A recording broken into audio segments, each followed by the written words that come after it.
Today, we're going to take a step back in time. While we love reporting on recent defense news, we also occasionally enjoy taking a look back at some iconic weapons. And so today, we'll be looking at the G3 family of roller-delayed 7.62 by 51mm battle rifles in service around the Baltic Sea, Germany, Sweden, Norway, and the three Baltic republics. This will not extend to the long, complex history of Spanish or extra-regional users. Rather, we will primarily discuss the rifle as it mattered on the coasts, in the forests, and in the armories of Northern Europe. So, if this sounds interesting to you, keep watching.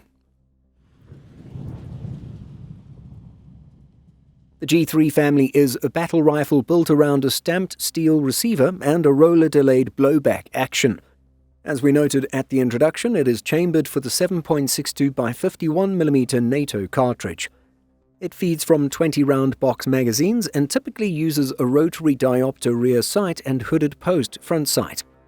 Its typical overall length is a little over 1,000mm, and its unloaded weight in service configurations is between 4 and 4.5 kilograms. It all depends on stock and fittings. The rifle's ergonomics reflect 1950s to 60s thinking: strong, serviceable controls, but long selector throws and a magazine/handling layout that some operators find less intuitive than later Western designs. The cartridge and construction together produce a firm recoil impulse and a rifle that is robust rather than light. The G3's lineage is direct and technical. The late-war German experimental StG-45M introduced roller-delayed principles that Ludwig Vorgrimler and others developed further after World War II.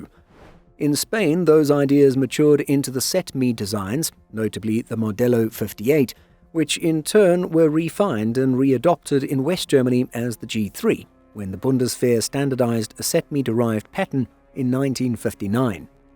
Simplicity of manufacture and reliable operation were the key selling points of the weapon. And so in 1959, the Federal Republic of Germany adopted the rifle as standard issue, designating it as the G3. It was gradually replaced in frontline service by the G36 in the 1990s, but large stocks remained in storage and some G3 variants continued to serve in secondary roles. Next to adopt the weapon in the region was Sweden, who selected and produced a licensed variant, the AK-4, which entered service in the mid-1960s. Sweden later moved to the 5.56mm AK-5 as the primary service rifle, but AK-4s are still in service after a series of modernization programs turned many of them into designated marksman rifles. Norway also adopted the G3 in the mid-1960s, with its own production taking place from 1967 in the form of the AG3. This was produced under license at Kongsberg, and rifles were delivered to the Norwegian Defence Forces from the late 1960s onward. The AG3 served as Norway's principal 7.62mm service rifle for decades before being phased out of frontline service by the H&K 416. And then there are the three nations collectively known as the Baltics. Estonia's regular units primarily used IMI Galil rifles during the 1990s and early 2000s, while AK-4s donated from Sweden equipped reservists, conscripts, and the paramilitary organization known as the Estonian Defence League. The reasoning was tactical. The heavier 7.62mm cartridge was viewed as advantageous in forested terrain and for partisan-style defence. The old ex-Swedish AK-4s have been mostly phased out, however. Since 2020, Estonia has adopted the LMT R20 Rahe rifle in 5.56mm, gradually replacing both Galils and AK-4s in frontline units. AK-4s, however, remain visible in reserve and paramilitary formations. Like Sweden, Estonians explored modernization options for the AK-4, but the idea was ultimately deemed not to be cost-effective for the aging platform. Latvia also fielded donated ex-Swedish AK-4s through the late 1990s and early 2000s. By the mid-2000s, the Latvian National Armed Forces began shifting to the Heckler & Koch G36KV family of 5.56mm rifles, completing the transition in active forces around 2010 and within the National Guard by the late 2010s. Today, AK-4s survive mainly in training and reserve stocks. And finally, Lithuania integrated its donated AK-4s into its early professional and volunteer units throughout the late 90s and early 2000s, nicknaming it the Paddle on account of its length and robust construction. As part of modernization effort, the land forces adopted the G36K A4 series around 2008, gradually relegating the AK-4s to reserves. By 2016, many were transferred to the Lithuanian Riflemen's Union for continued use and training. By 2020, most active duty units discontinued its use. Beyond Northern Europe, the platform enjoyed very broad export and licensed manufacture. Portugal fielded large numbers under license for decades, while Iran, Pakistan, Turkey and others produced local variants or licensed builds as well.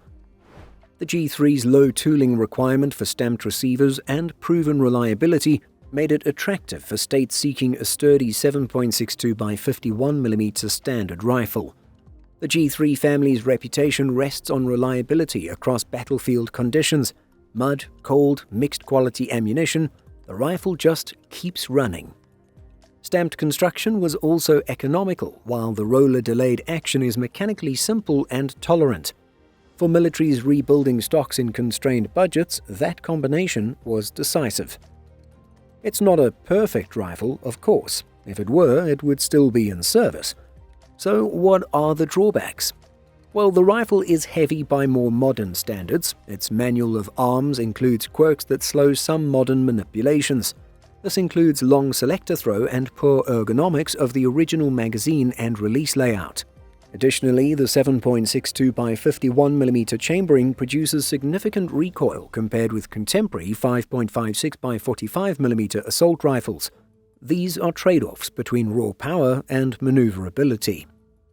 Operators and armorers alike describe the G3, or AG3, or AK-4 in pragmatic terms: old, unsubtle, and honest.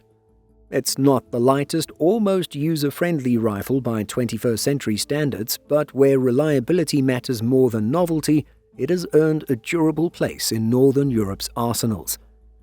Even where it has been superseded, it survives in reserves, in home guard stocks, and as the foundation for designated marksman conversions, a small but telling testament to a design that did what it needed to do when the weather, logistics, and budgets were least forgiving.